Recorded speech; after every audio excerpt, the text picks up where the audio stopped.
the Bench Guild podcast. How many races you been to with a giraffe? That's 0, but it's giving me good ideas now. We're making jumps out of manure piles and stuff. If you stay alone there at night, so the coyotes are gonna attack you. I've always told everybody, if you can't fix it with a hammer, you have an electrical problem. And now, your hosts, Alan Delman and Adam Swanson. Welcome to the Bench Racers Guild podcast. I'm Alan, and I'm here with Adam. Hey, everybody. So we're back after a quick break. There's no good reason for that, really. It's just kind of things going on. There's been riding going on. We had like the monkey butt. We had actually within the last 2 weeks, we had the entire team, if you want to call it that, together. Adam, his brother Dan, who's the announcer voice at the beginning. Chris Brodnicki are sometimes co-hosts, and myself were riding, for a weekend. We actually all got together and hung out and rode for a weekend and didn't think about podcasts at all.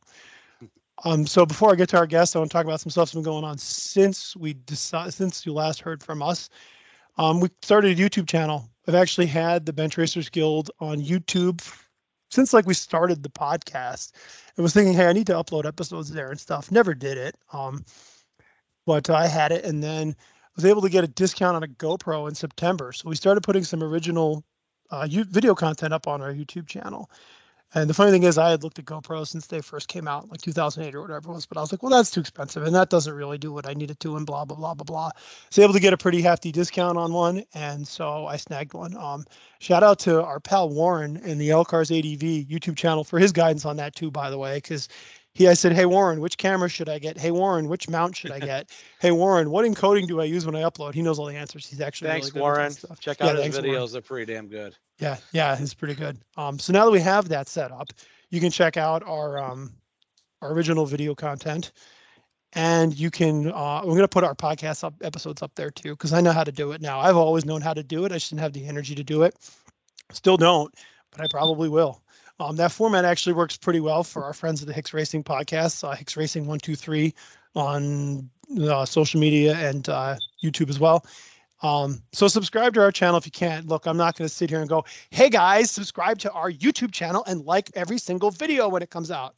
Smash that like button. Yeah, smash that like button. That stuff's annoying as hell, but look, if you subscribe to the channel, and enough people start watching our videos, we can monetize the videos, which means they can start putting ads on them, which means we can start making pennies on the dollar. So we need a lot to do that, because right now we don't have really anybody on there, but yeah, subscribe to the Bench Racers Guild on YouTube. All right, enough plugs. I feel like I've been talking about us for 3 minutes. So anyway, on our guests. So if you've been to Hogback Hill for a race in the last decade or so, there's a good chance you've interacted with her in some way without knowing. If you've been there, if you've been a member, you obviously know her. But if you've been there in a race, you've interacted with her in some way without knowing. She's usually one of the first people on the hill on Sundays, on race days, and usually one of the last ones to leave. She served as secretary, treasurer, and most recently as it's either the first or the second woman president of PRA, and is also actually the first woman to make life member. So I could continue to go on and on with this, but you've already heard enough from me. So let's just say hi to Sheryl LaDelfa. Hey, Sheryl. Hey, guys. How are you? How are you? All good here. Thanks for coming on with us today. Thanks for asking me. Yeah, it's great having you on tonight. Yep. So let's start off with how did you get involved in the sport of Moto and PRA, and how did you get into it? Well, I guess, I could go back to probably late 1999-ish, maybe. I can thank my ex-husband. He bought the boys, well, all three of my kids, actually, 2 boys and a girl, a PW80 that we used to ride around down at camp. A couple years later, my ex-husband and I got divorced, but we kept the PW80. And I used to actually stuff that in the back of my Durango and take it over to Christopher's buddy's house so he could ride around in the back of his backyard. And a couple years later, so that was probably about when Christopher was 9 or 10. And I think when he was about 14, 15 maybe, his dad bought bikes for both boys, and he bought an F-250 for Christopher. and I remember being in Filers to go pick it up, and I actually started crying because the bike was so big, and I was afraid that Christopher was going to get hurt on it. And the salesperson said, "Look at Christopher. He's just going to grow taller, And he's 6'2", 6'3" now. So yes, he grew bigger. He grew into that bike. But so my ex-husband got a TTR 125 for Carson. He got the 250 for Christopher. And then we got together, my ex-husband and I, and we got a membership for the boys, and we're able to give them to the boys for Christmas in 2007. And so December 2007 was the big year.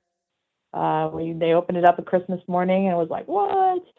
So then, once the weather cleared, it was all go. It was time to go to the track and check out and see what all this was about. Nice. So prior to that, though, prior to becoming a member at Hogback, Christopher did take that bike and ride at Savannah when Savannah was open. And here I was, a single mom. None of us knew anything about dirt bikes. I borrowed a trailer probably the first couple of years I was at Hogback, until Christopher could drive, actually, probably. We'd borrow a trailer. So we went all the way out to Savannah for his very first race. No clue what we were doing at all. I couldn't even park the trailer, for God's sake. We parked sideways. We parked sideways in a lot just so we could do it. But Christopher got out there. I think he got 9th in that race, but that was the very first race. And we were hooked from there on out. So you mentioned that you got a bike. So were all the kids riding? This is a question I was going to ask a little bit later, but did Emma ride too? I know Carson did for a little bit. Yeah, Emma she's a tiny little thing. She's only 5'2", 5'3", and she actually a couple of times jumped on the 250 and she went off. I think she did end up crashing it into a tree, but you know what? Kudos for her for getting on and doing it, because not even knowing what she was doing at all. She had probably been on the PW80 when she was, 6 or 7 years old, but she got on that 250, man, and she took off. And I don't think she did very often, but she just, had some fun, brought it back all busted up, and said, "Here you go, Christopher." I'm giving it back to you now. I have 2 sisters. It sounds like something one of mine would do. That's why I'm laughing. But anyway. So with the last name, if you can't tell, Christopher LaDelfa is her son. Yeah. Yep. If you don't know Chris, then I mean, you must be not involved in the sport of motocross, because so we actually did. We did a full episode with Chris about a year and a half ago. And he told the similar version of this story, but it's always funny to hear the same story from another perspective. So if you listen to our episode 491 questions with 491, that's when we talked to Chris. But you can see he's telling, Sheryl was there for the same story, but it's a very different version of it. So there'll probably be a lot of duplicate stories on here, but Carson did ride just very, very briefly. He's more of a hunter. So he decided not to ride anymore, and we were and this was very, very early in our motocross experience. He didn't want to ride anymore, so we decided that we were going to sell his bike, and this just tells you exactly how green we were to the sport. It still had the nubbies on the tires, this bike was in pristine condition. And so some guy from Buffalo answered Christopher's ad, and he was going to come out and buy it. And there was one teeny tiny scratch on the fender, and I was all worried that this guy wasn't going to want the bike because there was one teeny tiny little scratch. I said, "Christopher, make sure you let him know that there's a scratch on it." And Christopher's like, "It's fine, Mom." And the guy was like, "Holy crap, I scored this huge deal." He probably knew that he was stealing the bike from us, but we had no idea, and I was all worried about a little scratch, and I'm sure it's, And that started his OCD of keeping the bikes pristinely clean. It sounds like it was already well in place before that. Right? So another funny story. So that's how he got started in racing and riding. Our very first time, like I said, some of these stories, they may be duplicates of what Christopher has already told, but it was good to hear how he perceived all those stories that we both lived all these years. The very first time that we rode at Hogback, he went out on the track. He brought all his buddies with him. We probably had a carload full of his buddies. It was me, Carson, Emma, all his buddies. And he comes off the track and he goes, Mom, he goes, I don't like this track. Now, mind you, he had only ridden at Savannah, so he had only ridden on the sand track. And he comes out and he's like, I don't like this track, Mom. I don't like it. And I said, well, listen, let me tell you something. As a single mom who, works really hard for every dime, I said, you get your ass back. And literally, I said, you get your ass back out on that track. Your dad and I did not pay for this membership for you not to like this. You get out there and you ride, and you're going to like it. And I said, if you don't want me to watch you, I will go for a walk. So Carson and I literally walked down to the bottom of the hill, the driveway, and on the way back up, Emma calls me, and she goes, Mom, I think Christopher crashed. I said, why? She goes, well, someone else is walking his bike down, and he's holding his shoulder. And This is how we met Ed Johannes, because Ed was the one who was out on the track when Christopher crashed, and he took a jump too big. He was still very, very new at riding, and so he took a jump, I think, that he just couldn't handle, and he crashed, and he broke his collarbone. And Ed helped him bring him down, and here didn't I feel like a horrible mother? You get your ass back out there and you ride. Get back on that horse. And so here we are. Sure enough, we load up all his buddies. His buddies were great. They loaded up the bike, but I have to take 15 people to the hospital, towing a dirt bike on the back of a borrowed trailer. And his buddies were really great in the hospital, and we get into the room, and poor Christopher, being how Christopher is, he's like, my boots are all muddy. I don't want to walk in the hospital. I'll dirty their floor. They have brooms. They will sweep that dirt up. Don't you worry. And sure enough, he ended up having to have surgery and all that. But, it did not stop him. A few months later, he was back on the bike, and it was all a different story. He loved the track from then on out. Well, we know that. Yeah, we know talking about how you went for a walk with Carson, and I'm thinking to myself, then Carson went down to the edge of the track and shot a couple of squirrels, had them skinned out for lunch already by the time you got back. Every time I talk to one of them, I'm thinking, it's so funny that I'm friends with both your sons for two different hobbies. Yeah. Right. And that's awesome. So, and you know what? That is, sidebar here, that I know you're going to ask me later, like what are one of the good things about the track? That right there is the best thing about the track, is the friendships you make, and for different friends reasons. And family. Yep. That's for sure. And that's why we love it there. Yeah. So we're doing this because of the track. So as an example, right? Speaking of family and children involved in the sport, what other family? Alan mentioned that he thought you had a flat tracker relative that also. Yeah, my cousin Jason owns a speedway track down in Owego, and when I was younger, we used to go. My uncle Gene, Mean Gene Bonsignor, he was a pro motocrosser back in the 70s, so we would go and watch his races.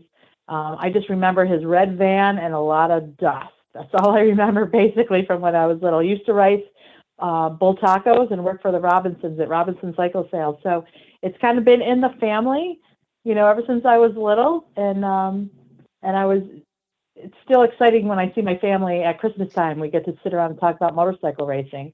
And so it's been one way or another. There's been two-wheel racing in my family for a long time. So that makes a lot of sense now. That makes sense that when your ex-husband comes to you, it's like, hey, I want to buy a bike for our 9-year-old. You're not like, what, are you freaking crazy? You're like, yeah, it's a good idea. Let's do it. Yeah. Like that totally makes sense. That actually explains a lot. You should also buy a BB gun with it at the same time. Yeah. The package or deal. 410. So I'm out with that thing.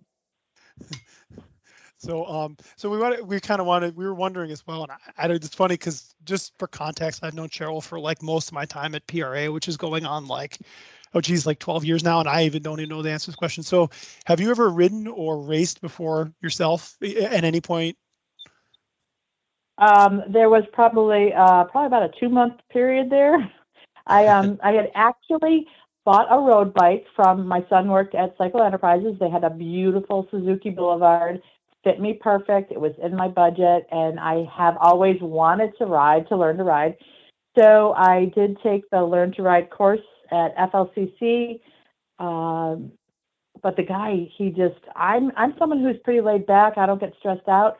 But this instructor just screamed at me the entire weekend for no reason. Really no reason. And so by the time the course was over, he passed me. He never should have passed me. I know that. I know he should not have passed me, but maybe he, gets a black mark if he fails somebody. But after the course was over, I came back. I got on the Suzuki Boulevard, and I knew I couldn't do it. So, because he just made me too nervous. And I thought, obviously you don't want to be on the road if you are not confident enough on two wheels. And I did not want to do that to the other riders, to myself. So I figured I was going to sell that bike and get a dirt bike. And I think it was John Bosch, maybe, who had a friend who it was a pretty old bike. I mean, it was like 15, 16 years old, but it was brand new. If it had 10 hours on it, who knew? I think it was a TTR 225. Yeah, it was the 225. Yeah. Nice one. Yep. And that bike fit me perfect. And Christopher was very patient with me. He would take me up to the track. There's actual video of me on the Pee Wee track. I felt like Napoleon Dynamite because at one time I got some really good air, probably like 3 or 4 inches. I actually let out a little whoop. And so when Christopher showed me the video back, I thought I was flying. I thought, this is great. I'm on the Pee Wee track. I know what I'm doing. I just took that motorcycle class. I know how to do it. And he shows me the video. And I said, Christopher, why did you film this in slow motion? He goes, that's how fast you were going, Mom. The video never does justice, does it? Oh, no, I'm pretty sure he was lying. I'm pretty sure it really wasn't filmed in slow motion. But even when I got that 3 inches of air, man, I was loving it, and so that's what I would do. I would go up with him and I would just ride around in the fields and try to, get some practice. And it was on a bucket list for me to race, do one race. I don't care if I came in last place, whatever it was. Well, it was a Mother's Day race. Okay. Christopher, he was there. Damien was my little pit crew. He wheeled the bike to the starting gate. And Adam, I don't know if it was you that was there. I was there, yeah. Maybe it was. Okay, yeah, Yep. Because the gate goes down and my bike doesn't go. And I thought it was you or somebody was like, come on, get it going. And I don't think it was me. I was there. I remember it. Okay. So maybe it was Mike Cowell, but anyway, they're yelling at me, get it going. And I just, whatever. I'm just not coordinated enough. Anyways, get the bike going. I'm flying at 3 miles an hour, maybe. Wind blowing through my hair, you name it. And I come around the curve to hit the tunnel jump, and I have a problem with whiskey throttle. That happens to me a lot, unfortunately. And I just whiskey throttled it and didn't even make it up the tower jump or the tunnel jump, luckily, because I would have lost it, and crashed it right there. And Christopher's on the sideline, get up, get back on it. And I said, nope, I'm done. That was it. And that's the hardest part of the track right there. Yeah. Is that turn. Yeah. Oh, and I got banged up a little bit. And the funny thing is I go into work on Monday and wearing a dress, and I got bruises on my chest and on my legs. And I'm like, yeah, that's what us motocrossers happen on the weekends. It happens. We get bruised up. But I did not get back on that bike. I sold it to somebody who could use it a lot better than me. And I just realized that as much as I want to learn to ride, I am not coordinated enough. I should have learned to ride on that PW80 when we had it, is what I should have learned. Or when we had the TTR 125. But I crashed in that exact same spot this summer on my e-bike, trying to make that turn where I didn't have enough momentum up that kiddie track. And I got busted up pretty bad right there about the middle point of that turn coming up the hill. Yeah, I just, that bike went back. It parked itself in my garage, and I think I sold it for more money than I got it for. So Sounds about right. So I think, so for both bikes that I had, I actually sold for more money. So I think I'm just going to go into the flipping of bikes, because that seems to financially benefit me better than me riding them. So I think you know a guy that can help you with that maybe a little bit. The other thing is that we do have a bunch of questions we're talking about. The other thing I wanted to mention is that I think your experience might be tied in a phenomenon that I've noticed, I've actually noticed with myself too, is that like the older you are when you try to start doing this stuff, the harder it is. That is for sure. I was almost 30 when I tried to learn how to ride, and I see it. Like you see it, because you got kids that race and that are race when they're teenagers or whatever, and they learn how to ride, and it's kind of natural for them. And you try to hit it as an adult, and you're like, why can't I do what they can do? And the answer is, well, it's just not there. There's a concept called neuroplasticity. It basically means that from the ages of like 8 to 14, you could pretty much learn anything. And anything you do learn the ages of 8 to 14, you're going to be awesome at it. And after that, it's like, well, you can figure it out still, but like, it's not going to have the same kind of effect. So, and I think that you might have run into some of that too, who knows, but I think, I'm sure.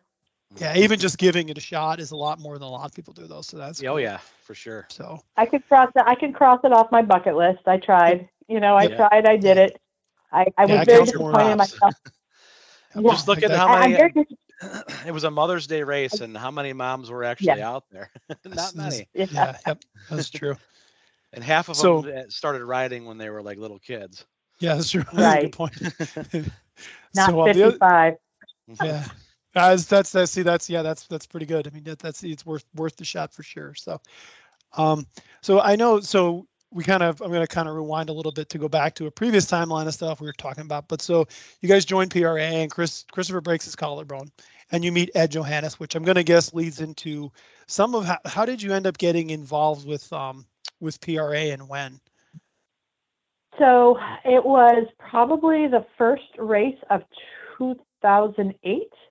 And I'm going to guess May. That's when our first race usually is. And I was sitting on the bleachers because I got there early. Christopher, you know him. He's an early bird. So we get to the races early. I'm sitting on the bleachers at 7:30, not knowing, first race I've ever been to at Hogback, not knowing what I needed to do. And Mark Williams was our secretary at the time. And he comes popping out of the tower and he goes, Sheryl, what are you doing? And I said, nothing. And he goes, come here. You can help me. And so right then and there, and I've told this story recently, May 2008, 7:30 in the morning is when my 15-year work history with PRA started. Mark, I don't know if you guys know Mark, because he's been kind of MIA the past few years, but he was our secretary. And from that day forward, he groomed me to be secretary and scoring. So I immediately started scoring that race. And I love scoring. I love being a part of that. And for maybe 2 years, he groomed me for secretary. He had other things going on. He couldn't always be at the track, but he knew that if he taught me what he did, boom, we could get it done. And that's all she wrote. That's when it started right there. I in my mind, I can still see it was a beautiful day. I was sitting there. I looked to the left, and here he comes out asking me. It's just, it's ingrained in my mind. The day that everything changed. Yeah, right. He groomed you for two of the hardest jobs of the track. Yeah, exactly. Yeah, two of the most important jobs of the track. Yeah, that too. Yeah, for sure. So, yeah. So you start, and I know that name, but I think you were actually secretary by the time I joined. So, I definitely know Mark's name. I might have even mailed him an application that I never heard back about. I met him the first year I was there. Okay, yeah. So yeah, so Mark pulls you in and he kind of grooms you for secretary. So that's obvious. That's probably the first board position you did then was the club secretary. And when did that start? I'm guessing 2 years in. Okay. Either 2009, 10. I'm bad with dates when it comes to that, but I know fairly early on. So I don't know if I did secretary that. All of 2000, I'm sorry, he groomed me 2008 and 9, I think. And so maybe 2010 is when I became secretary. And then I think from 2010 right up until this year, there's only been 1 or 2 years that I have not been on the board in one capacity or the other. And that was more just to sit back, take a breather. One of the years that I wasn't on the board, I was still active in participating in some of the board meetings because there was history there. That was just a few years ago. when you're involved in some business, any sort of business club organization for that long, you build up that history. And Ed was kind enough to ask me to come to the meetings because I had that wealth of knowledge, and just to kind of sit and listen and pipe in if I needed to. But yeah, so for 13 years out of the 15 that I've been a member, I've been active on that board.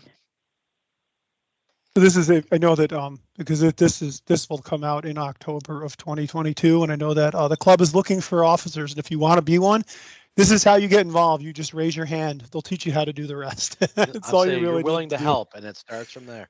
Yeah, if you're willing to help, this is how you get involved. All you have to do is just say, "Hey, I'll try that," and then they'll show you what you need to do. So, so how did that? So you moved into the board position. So how did that did that change your perspective on the sport at all? From going to being like a moto mom to just helping out your kids, basically, to like being in charge of a bunch of different stuff within the club.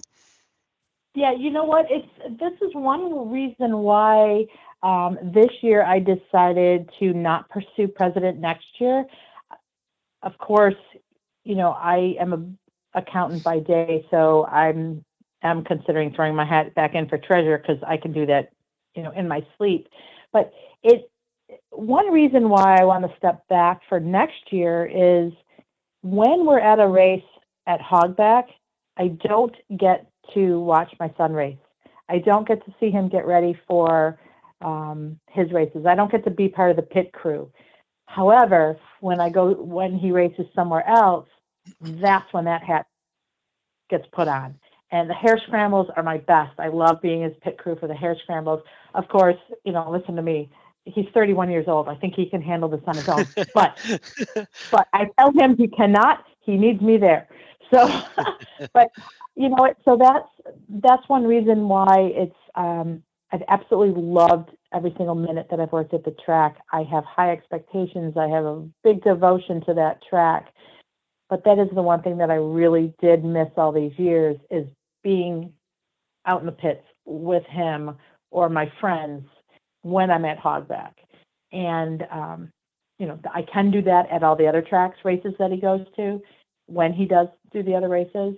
So that is one reason why I want to kind of step back a little bit. I've loved being president this year. I was really happy with everything I've done, but I want to watch my friends race. I want to be their pit crews.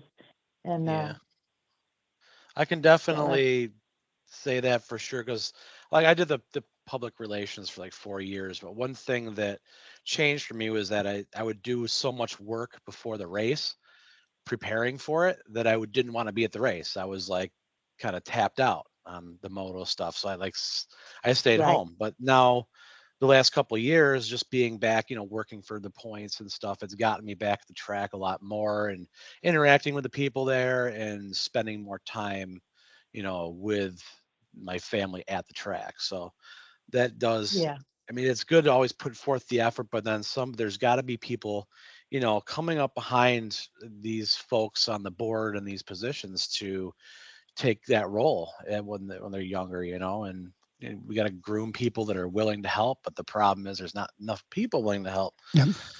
So. And that's what we found this year. But that's not an issue that is exclusive to Palmyra Racing Association. It's everywhere. It's everywhere. And I am, because I love our track so much, and it is one of the premier tracks around, and people love coming to our track. So of course, you're coming to my house, I'm going to make sure that, it's clean. The carpets are clean. The food is good. It's just like having a party. You're coming to our house, and we're going to make sure we have the best that we can offer you. And so I wanted to make sure that of this year, that everybody that came had a great time and enjoyed themselves. And whether you're a guest, whether you're a member, that's how I was going to treat every single person that came through those gates. So I hope I achieved that this year. I would say so. I mean, I came up to the track quite a bit this year, and I couldn't make all the member days, but I did turn out for one of them. And I got to say that was probably my favorite day at the track, because everybody was there and I got to actually ride with people, because a lot of times I show up, there's 2 people there, 1 person, or I mean, there was people in the woods, there's people on the track. I mean, we had like 30 people on the track at a time. It was awesome. Yep. I have to admit, the very first ride day that we had this year, and I can't take credit for that. Ned Munier, one of our past presidents, talked to me before we started this year, and he's like, "Hey, you know what? How about we consider doing something like this?" So that was his idea. It was my idea to feed everybody. So I think that's really what brought people. It's what definitely brings Daryl Quigley to the track is when I have pizza there. So, but I have to say, when that very first time, and I had other members say to me, "Sheryl, look around. There's families here." And the families are interacting with other people. They're bringing their wives and their babies and their kids. And when I left, I was choked up. I was just so happy to see that, that people came out. I think this past Friday, which was our last ride day, I was unable to attend. I heard there was 3 people there, but the weather was kind of bad. There wasn't a lot of good publicity going out for that. But yet all year long, we must have had, 60, anywhere from the most, probably about 60 to 30 people there for every ride day. So, we reintroduced the club atmosphere again, and people did like that. And so how was your experience as president this year different than your years previous on the board? And what would you have done differently if you started again from the beginning of the year? How was it different than being out of the other position? So I tend to be a micromanager, which may not necessarily be a good thing. So, and the fact that I have done, 3 positions on the board, I was able to, know what the secretary was supposed to do, know what the treasurer is supposed to do. And so I made sure that those got done, throughout the year. And I just tried to have my thumb on everything that was going on in the track. I did try to delegate, didn't always work out. I think if I did it differently, I would try to delegate a little bit more. Again, as a mom, hey, guys, clean up your laundry. If they don't clean up their laundry, fine, I'll do it. And that was my problem this year, that if I asked someone to do something and they didn't do it, it was like, fine, I'll do it. That was my fault. Instead of pushing people to take care of their responsibilities, so to take a little less pressure off of me. Mm-hmm. I think, when it comes to delegating, I should have delegated a little bit more, even though luckily I had the time. I really don't have I have a bunch of other jobs, so I don't really have the time to make sure I did it all. But yet I found the time to make sure that this track was A+ every single day. I tried. I should say I tried. I don't know if everybody was always happy with the track conditions and whatnot, but I'm present. That's one thing I was happy about, was that I was able to be present at the track. I live close enough that I can be there. I can run up, pop up, see what's going on, make sure. I had a really good maintenance support crew. For those of you who've been up to the track this year, Jim Archer, Jim Rowe, they did a fantastic job of keeping the facilities been great. If I was going to change anything, I had a lot of great ideas coming into this year because it was our 60th anniversary year of being a motorcycle racing club. It was also our 10th anniversary at King of the Hill. I would have liked to promote that a little bit more. I feel bad that I didn't. I had high hopes of doing that. I wanted people to know, hey, look at us. We've been around for 60 years. How cool is that? If I was I don't know. I think it worked out pretty good. King of the Hill went really well. I liked the vintage race that we did. Kind of gives a throwback of how long we've been around, and it's hard to get the people to turn out for certain things. Even if we push it, we can't hold their hand and force them to. So we were also butted up against some other events this year, which were close by, that didn't help us out either. You know what? We presented the riders with a class act race. Class act opportunities, like you said, the vintage.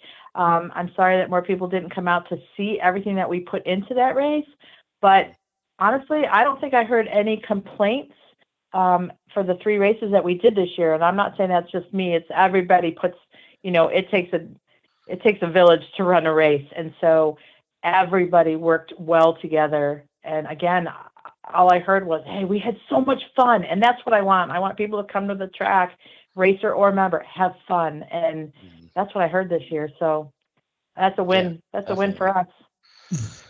So one of the questions we've asked, I think we asked Nikki this kind of question too. Are there any specific challenges, do you think, of being a woman involved in the sport in any way, especially in a decision-making leadership kind of role? Do you think are you treated differently, you think, or is there any specific? You know what? Yeah, I would say when I first was part of the club, I was the only woman around. Honestly, I think this was even before Michelle, the Walkers, got involved. And so it was just like me, and, everybody thought of me as their mom or their sister because I was the only woman up there. And initially there was a couple of times where guys did not like having a woman on the board.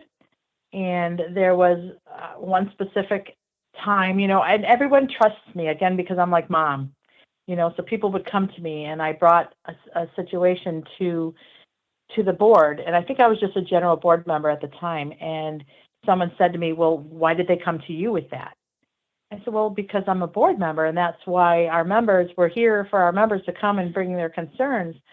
And things got a little heated in that moment. And I literally had a pencil in my hand, and I threw it down on the table, and I thought to myself, screw this. I'm not doing this anymore. I don't deserve this.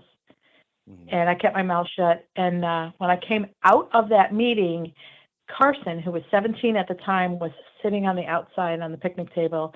And he told me, he goes, I was waiting for an F-bomb to drop, and I was coming in, Mom. And I said, honey, his dad is military. And even after we got divorced, I knew how he'd want the children raised. So I raised my kids with respect. And I said, Carson, you can't do that. I said, you have to respect adults. And he looked at me and he goes, they didn't respect you, Mom. And that was an eye-opener for me right then and there. And I almost quit the club then. But 2 things. Bill McMahon said to me, don't quit, Sheryl, because if you continue, you will be the first woman lifetime member. And the second thing was, that Sunday we had a race, and I was going to have 400 riders at my window for sign up, and I couldn't let them down. And so that might have been like a turning point. Michelle Jones has been around, she's been around motocross her whole entire life. So you've got now 2 strong women who are working in that office. And I think people came to realize that these 2 women know what they're talking about. Michelle knows 1,000 times more stuff than I do, but yet here's 2 women in this office who are running this joint. Administratively wise, I'm not going to take anything away from whoever was president, because they had a whole different level of responsibility at that time. And I think that's when things started to turn, when they saw that, these women have the answers, and they could go to a guy, but the guy would still say, hey, Michelle, Sheryl, what are we doing in this situation? So that was a turning point. And the people who did not respect us 15 years ago are definitely standing shoulder to shoulder with us today. And that's why I wanted to ask this question for sure, just because it's like you said, eye opener. I mean, things that we're definitely in a different place than we used to be, but this kind of stuff still goes on from people that a few here and there that have the old mindset, and it's happened to a couple ladies, and it's like, okay, we're done with this. I mean, this is a different day and age. The old school mindset's we have gone. 4 women on our board right now. So this is not just, and you know what, and kudos to someone like Nikki, who gets out there and she races all the time, and someone the kids look up to and admire, and she has proven herself over and over again. This is not just a male sport, even though I can't ride. This is not just a male sport. I kind of wanted to take, still about PRA, but something much lighter. What do you think? Because you've been on the board for a while and you've served in all kinds of positions. What do you think the weirdest thing that you had to deal with as a PRA, as a president or the treasurer, as a secretary or board member was? So like could be something that somebody came to you and said, "Hey, can you do this?" And you were like, "Well, that's strange," or like something weird that just happened in the office or at sign up or something like that.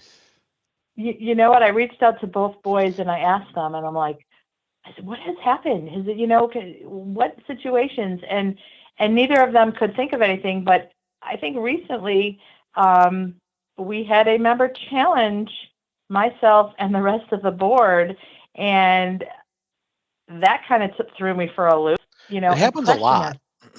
This is not the first time. It happens like every year. It seems somebody has to get into it. I mean, it's happened to Ed and it's happened to Joe, and it happens every year. It's always over the 50 track, and it's always, and I'm going to go into a bit of a rant here. I'm going to keep it brief, I promise. It's always somebody who thinks that their 8-year-old is the next Ryan Dungey, in quotes. And their 8-year-old who was still racing on the 50 track needs some sort of exception because of XYZ, blah, blah, blah. I would suggest that if your 8-year-old is racing on the 50 track and you really think that he or she is the next Ryan Dungey, maybe you should buy them a 65 and put them in a class where there's actually competition. But okay, I said I was going to keep the rant brief. Sorry. And other than that, I can't think of anything really crazy. I'm sure there's been stuff that's happened. And I'll think of it as soon as we hang up. That's okay. I was really hoping for something kind of funny there, but yeah, that was a strange one too. So for sure. How about favorite things about the track? Like when you show up at the track for a race, or just when you come up and it's quiet there, when you're by yourself, or like, what's your favorite thing about being at the track? You know what? My favorite thing about being at the track is being at the track, because again, it's 3 miles from home for me. Whether it's race day, if it's race day and there's tons of cars there and there's tons of racers, that's my favorite thing. My favorite thing is looking around and seeing everybody there and knowing they're all there with their family and having fun. But yet I can come up there, in the morning. Well, actually, I used to go up there with the kids when they were younger and just camp and watching the sun come up over the hill. And it's just, we are so fortunate to have this land, this property, people who want to come up there. I have made, it's family, it's home, and there's not one specific thing I love about that club. But even if I go up there and just drive around, just check things out, it's so peaceful and it's so beautiful. And it is. Yep. And that's what I love about it. I just love that everyone that goes up there for a reason. And that reason is to have fun, be with I love seeing the dads at the 50 track or the moms at the 50 track with the kids. See, there's other moms like me who bring their kids up, don't know what they're doing, borrowing trailers, whatever. But you know what? They're doing family things. Yep. The kids aren't watching video games. They're not on drugs. They're not drinking underage.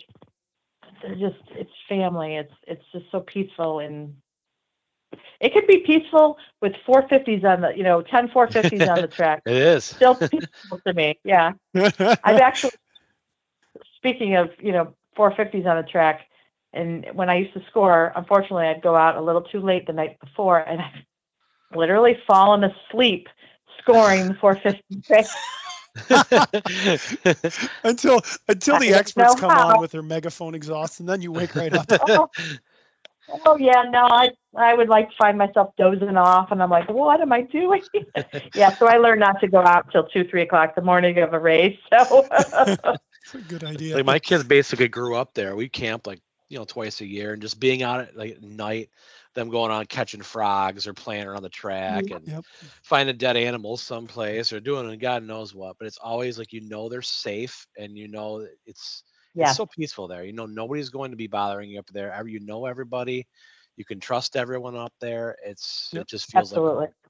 It's like I've said it's like my living room, and I know it's like being at home. It really is, and I know that's why years ago now, it's like 8 years ago now, Adam, when you had a bike stolen from the track during the King of the Hill.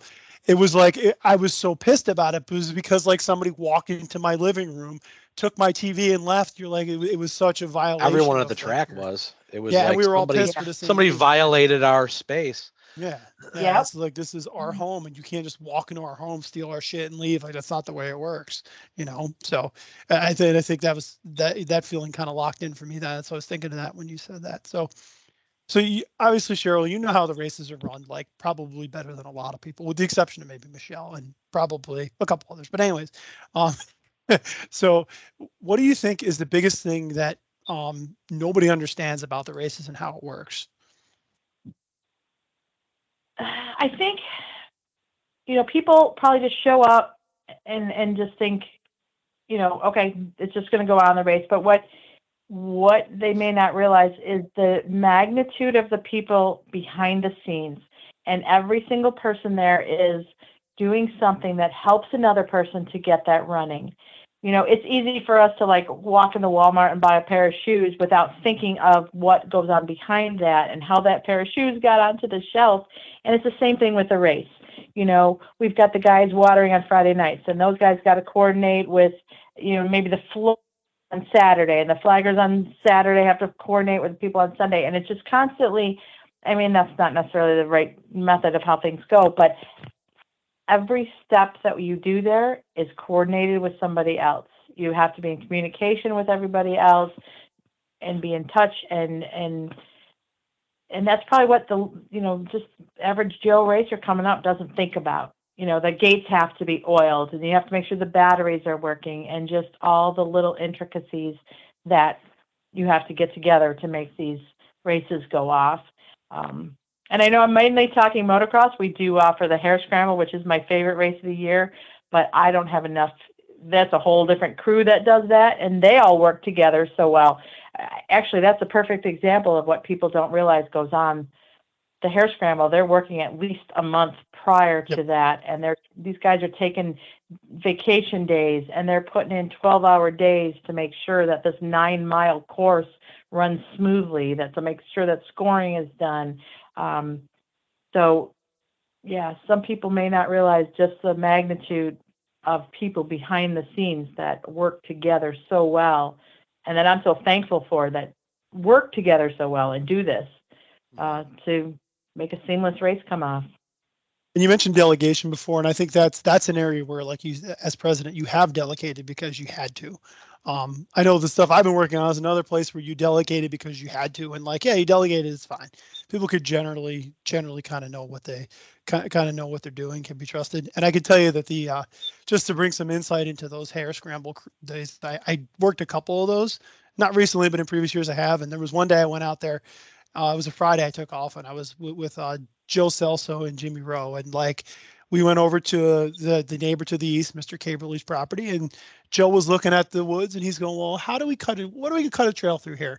And he kind of looks at it, kind of walks up a little ways, cuts down some stuff, and is like, by the end of the afternoon, we had marked like, a quarter mile or a half a mile or something of brand new trail that went through a spot no one had been through before. And that's the kind of stuff that goes on. There's arrowing, and then like figuring out how the course goes, and like, yeah, stuff like that I don't understand either. It's in somebody's head. And probably some combination of Andy Van Camp and Daryl Quigley, just like, this is where it has to go, and then they just kind of go through, and then Marty Scheffler too. They go through and they kind of map it out and figure out where it goes. So yeah, that's a good one for sure. So you want to hit on some of your favorite friends of the track, or some good stories from camp and ride or anything? Oh my gosh, that was a camping ride that Dennis did one year that we really cannot talk about, but I do have it on film somewhere, but I think that's going to stay in the safe. I already know it. And some listeners may know who we're talking about, but that was epic. That really was an epic one. Back early on in camp and ride days, when Mark Williams was secretary, many people who do not know him, don't know that he was a very, very good cook. And he would pull his trailer up, put the back end down. He would be making jambalaya, I don't know, prime rib maybe one year, but we ate like kings and queens. And we've kind of gotten away from that, which is a bummer, but that's society, I think. Those were the good old days. Mark would cook for 50 people, and Bill McMahon's wife was actually in a fiddlers group, and they would come up and they would play. And so we had good food and we had music and, activities. There was one year that Tammy Kakuzi was trying to teach me how to drive a four-wheeler. And again, I'm not coordinated enough, but she tried. She really tried. Didn't work for me. The camper rides, there was games. It's nice when we can get people there for those. There was the one time that someone drove Ed's golf cart into the pond. It was a big one. Oh my That goodness! was my first camping ride there. Yeah. Welcome to PRA. But if we can get people up there for that, I would. And every year, everyone says, "Let's do this again." Let's try to. We try to puff it up, but everybody's so busy nowadays that hopefully we can get back around to having camp and ride days like that.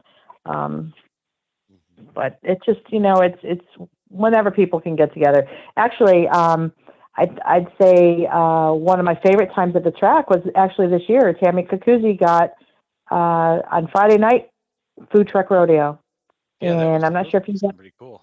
Oh my gosh! I heard from so many people that they loved it. They want to do it next year.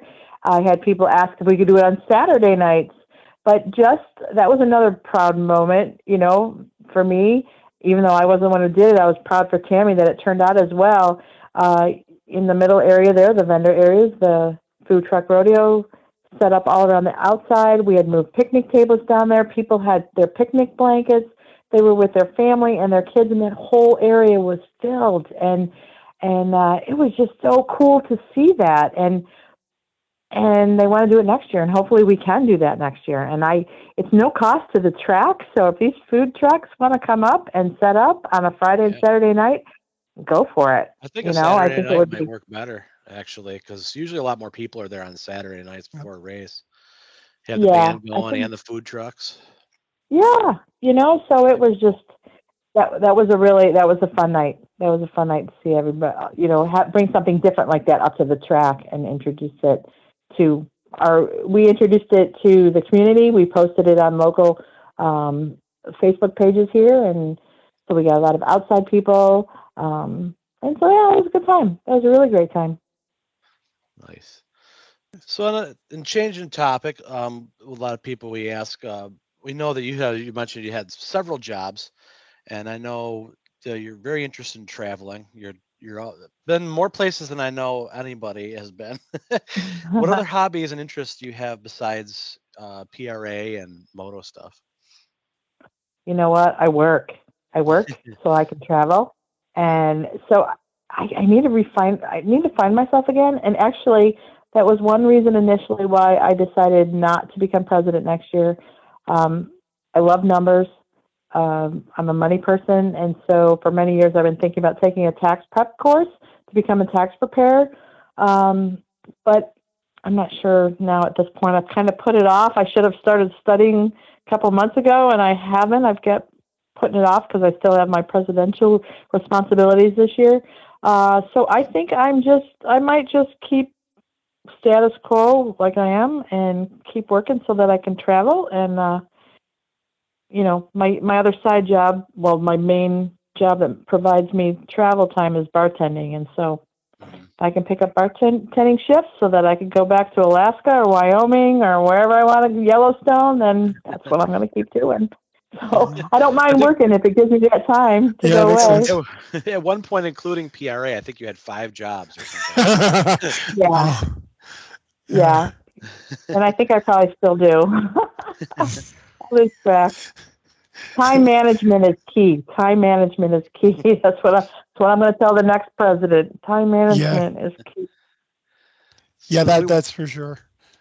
As we kind of wind down here, what's some of your plans for the future moving forward? You spoke about some, but it's for like immediate plans for like PRA, and you kind of said you were going to step back a little bit. Do you have any other long-term plans? I don't think so right now. I really do. I every day, honestly, every day, I think, what do I want to do? What do I want to do with the rest of my life? I'm, 10 years away from retirement, so I do think about that. I've been to Wyoming twice in the past year. Do I want to move out to Wyoming and find a cowboy? Maybe I want to do that. Maybe I want to buy a motel in the Adirondacks when I retire and fix it up and rent that out. And I've seriously thought about doing that as well. So my long-term goals, 10 years, within 10 years, I could be retiring. I am hoping to step back from as heavily involved with the track that I have been. If I take on the treasurer position next year, again, that's a no-brainer for me. I can do that in my sleep. And when I was treasurer before, I was also doing sign-ups on Saturdays and Sundays. I mean, literally, I'm there, Friday night through Sunday night on race weekend, and I don't think I've ever missed a race. I don't think I would still miss a race, but I think I can step back and let someone else step into those sign-up positions and just do my treasure duties. I'm very dedicated to this track because I love it, and I love the people, and I love what it is, and you're going to get 150% out of me when I'm doing anything for that track. I do it because I love it. I don't do it for a paycheck, clearly, because we're all volunteers, but that's why I do it, because I love it, and I don't think I would love it any less if I step back, just let someone else hopefully get that dedication and that love for that track that I've had all these years. Yeah, I think I've told you before that even if you were to step away and not do any more work ever, no one's going to say you didn't do enough. So when you put it in that perspective, it's like, okay, well, yeah, and I do agree with you too, that there's got to be a time to let others kind of step in and, do that. So I know we've got some young, enthusiastic people that are really into the place. So, come do it, guys. It's there if you want it. Yeah. Right. We have so many people that have done a lot with the track. They have a lot to teach, like Sheryl. So if you're involved with any track, not just PRA, kind of try to step into a small role, help out here and there and start learning a few things about the track. And it's needed everywhere. So literally anything you can do is, no help is too small. I think is what we're getting at, right? So absolutely. And that's, the funny thing is, if I won the lottery tomorrow, well, I'd probably still work, but once I do retire, I would volunteer, because to me that is just it fulfills my heart, and that's why you'll see me, like, from the day one. I met Kevin Piccola on the track picking rocks, and so that was our very first work day. But I'll do whatever needs to be done at that track, because I love it so much, and I love the people, and I love to see it succeed. And so if I could volunteer the rest of my life, I would, as long as I could still travel, I guess. So you could travel just from November to April. That's all. You seem to fit quite a bit in as it is already. I'm like, how is she here? And then she's back here, and then she's back over here again. I know the answer to that. Yeah. Oh, well, there's been Monday night meetings at the track, and then Tuesday morning I'm on a plane to Seattle or somewhere else. So that has happened. So wait a minute, the last ride day across the world? The ride day when I asked you to do this podcast a couple of weeks ago, you were like, "Yeah, I just came in on a red eye from." Like, yeah, I thought you were on the West Coast somewhere. Okay. So it makes sense. Like an executive. Yeah, no, they fly private, and they get there when they get there. Yeah. So do you want to give any shout outs, or you want to plug anything coming up?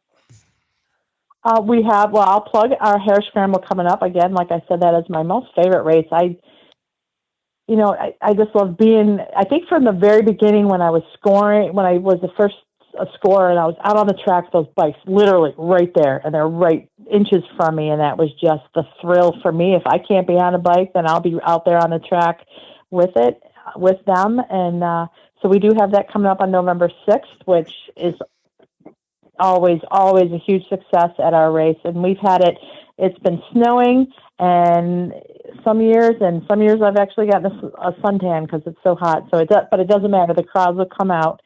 And, a shout out, there's not one particular person or people, but I do have to give a shout out to those people who supported me and my boys when we first started back 15 years ago.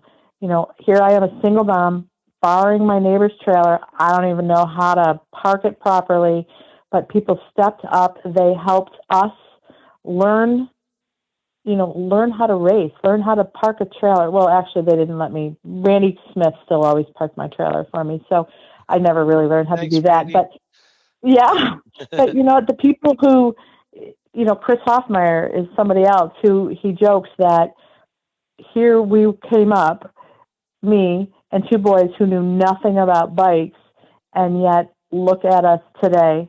Yeah. I'm thankful that Christopher has the devotion that I do, and he's been on the board for many years as well.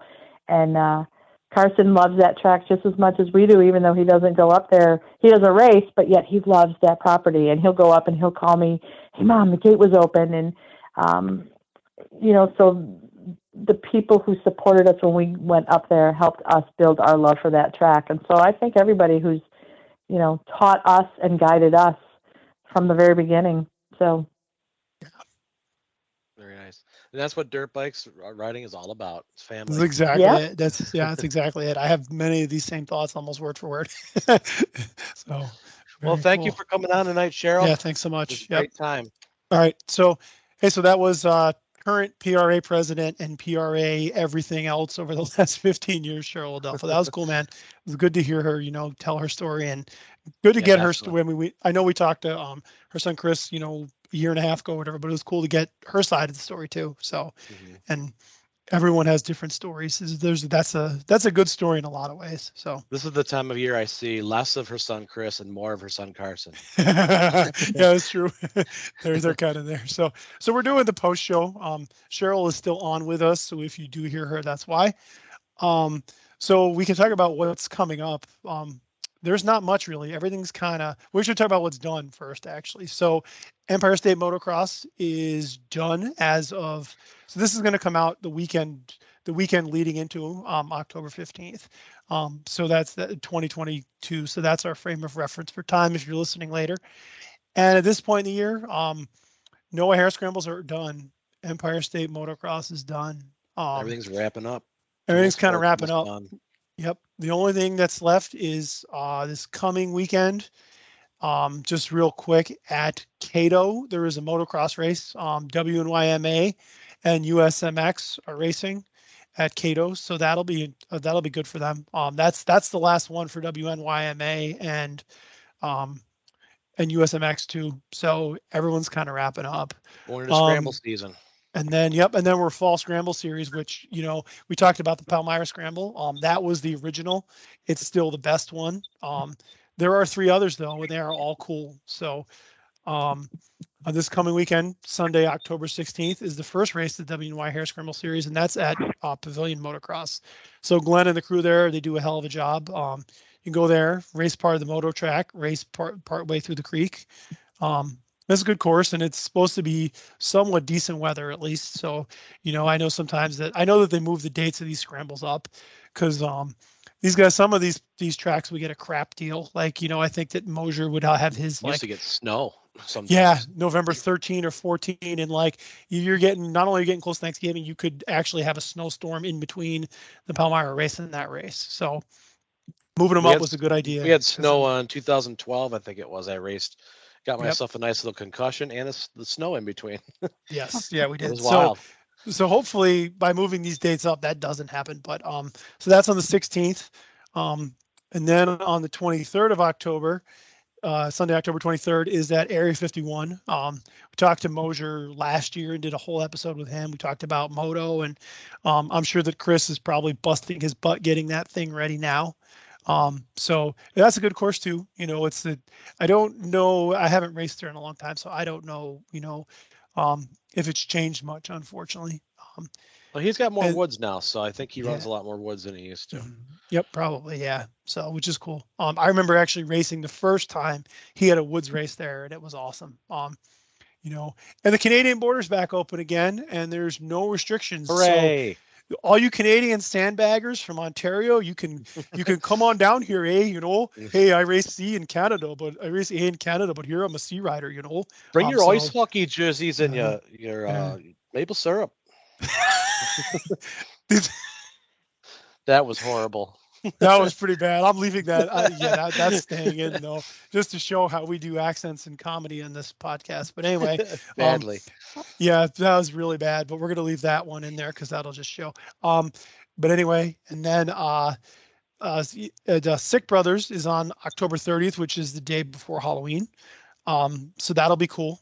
They're doing, you know, I think they got rain. They got canceled last year because of weather. It's every year they get slammed with rain or something. October 30th is. Sorry, it ended up getting postponed until after PRA's hair scramble because of weather. Yeah, they always get a raw deal with the weather over there. Yeah, you kind of get, when you're playing with that Halloween date, anytime after like October 15th, you're kind of playing with fire, but you could end up with a nice day or a complete crap fest. So, but Sick Brothers course is on a hill, so you know, hopefully there's a lot of that'll drain off and it'll still be cool. So, and then November 6th, we talked about it a bunch. I'll talk about it until the end of time because it's freaking awesome. The original fall hair scramble, the first one, the best one, and when all the other ones are gone, it'll probably still be the last one. At Hogback, you know, PalmyraMX.com, find out all the details and get your butt over there and ride it. It's gonna be great. Even if you just come to watch, even if you're a moto bro who only does triples, and heel clickers over them, just come out and watch the hair scramble. And the Benchracer Guild riders will be there to help you out if you break a chain or you break down in the woods. Or we will be there for you with our sweeper jerseys on. Yeah, we're both working that day. We both signed up to work the morning in that race, so get some experienced riders out there who know what they're doing, or us. Those are your two choices. But that's actually not true. We have both been riding for a long time. That's why we're sweeping. That's why we're sweeping. Yeah, and it's a way to participate. Last year I've done both. Last year I actually raced the afternoon race with the B riders, with the A and B guys, where I had no place being, but I had a ton of fun. Getting lapped three times by. I love sweeping because I never get to see like all of the interesting characters toward the back of the pack. That is true. There's some wild ones out there. Yeah, this is true. It's an interesting job, and you know, hopefully it's not exciting, as in, i.e., nothing happens and you just kind of hang out. There's but some interesting people to meet at the hair scrambles. Yeah, that's for sure. That only come out for the hair scramble. They get the bike out of the barn and pull it out of there and those are the ones you have to sweep out of the woods, literally. Yep. Yeah. So it should be fun. And then, you know, we'll be there watching the afternoon.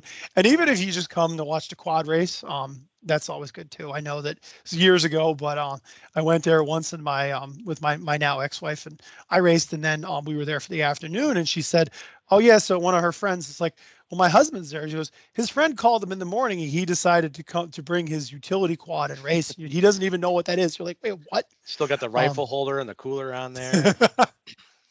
Hopefully not the rifle, but in some cases you never know. I remember you telling me there was a guy smoking a cigarette on the line of the quad. The only time I ever raced a quad, I looked down the end of the line. The kid had his helmet up. He's finishing that marb before we go drop the gate. Seriously. But it's fun to watch. It's definitely not a dull afternoon, that's for sure. So yeah, come check it out. It'd be cool. I talked about it before. It's the event that kept me in the sport. That got me into Palmyra, which kept me in the sport. We're the last race? We are the last one. As long as nobody gets, canceled with weather, we are the last one, and then it's all done. That's it. Then there is nothing until. The other quick plug I wanted to throw in is memberships. Membership applications to PRA are open. If you want to apply to .hogbackmx.com. Easy to remember. It also runs my code that I wrote, so that's fun.